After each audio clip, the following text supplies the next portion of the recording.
ಪ್ರಿಯ ವೀಕ್ಷಕರೇ, ಮಹಾಯುದ್ಧ ನ್ಯೂಸ್ ಚಾನೆಲ್ಗೆ ಸ್ವಾಗತ. ಬೆಳಗಾವಿ ಜಿಲ್ಲೆಯ ಅಥಣಿ ತಾಲೂಕಿನ ತೆಲ್ಸಂಗ ಗ್ರಾಮದಲ್ಲಿ ಗಜಾನನ ದೇವಸ್ಥಾನದ ರಸ್ತೆಯು ಹದಗೆಟ್ಟು ಗ್ರಾಮಸ್ಥರಿಗೆ ನಡೆದಾಡಲು ತೊಂದರೆಯಾಗುತ್ತಿತ್ತು. ಬೆಳಗ್ಗೆ ದೇವಸ್ಥಾನಕ್ಕೆ ಹೋಗಬೇಕಾದ್ರೆ ಕೊಳಚೆಯಲ್ಲಿ ಕಾಲನ್ನಿಟ್ಟೆ ದೇವಸ್ಥಾನಕ್ಕೆ ಹೋಗಬೇಕಾಗಿತ್ತು. ಅಲ್ಲದೆ ಈ ಕುರಿತು ಅಲ್ಲಿಯ ಸಾರ್ವಜನಿಕರು ಗ್ರಾಮ ಪಂಚಾಯತಿಗೆ ತಿಳಿಸಿದ್ರು ಕೂಡ ಇದಕ್ಕೆ ಕ್ಯಾರೆ ಎನ್ನದ ಅಧಿಕಾರಿಗಳ ನಿರ್ಲಕ್ಷ್ಯತನದಿಂದ ಬೇಸತ್ತು ಹೋದ ಸ್ಥಳೀಯ ಗ್ರಾಮಸ್ಥರು ಕೆಲವು ದಿನಗಳ ಹಿಂದೆ ನಮ್ಮ ಮಹಾಯುದ್ಧ ಚಾನೆಲ್ನ ಮುಂದೆ ತಮ್ಮ ಸಮಸ್ಯೆಯನ್ನು ಹೇಳಿಕೊಂಡಿದ್ರು. ಅದರಂತೆ ನಾವು ಕೂಡ ವರದಿಯನ್ನು ಪ್ರಸಾರ ಮಾಡಿದ್ವಿ. ಇದನ್ನು ಕಂಡು ಎಚ್ಚೆತ್ತ ಅಧಿಕಾರಿಗಳು ರಸ್ತೆಯ ಕಾಮಗಾರಿಯನ್ನು ಪ್ರಾರಂಭಿಸಿದ್ದಾರೆ.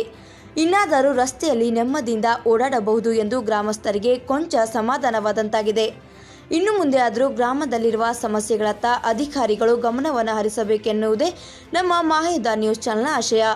ವರದಿಗಾರರು ಭರತ್ ಸ್ವಾಮಿ.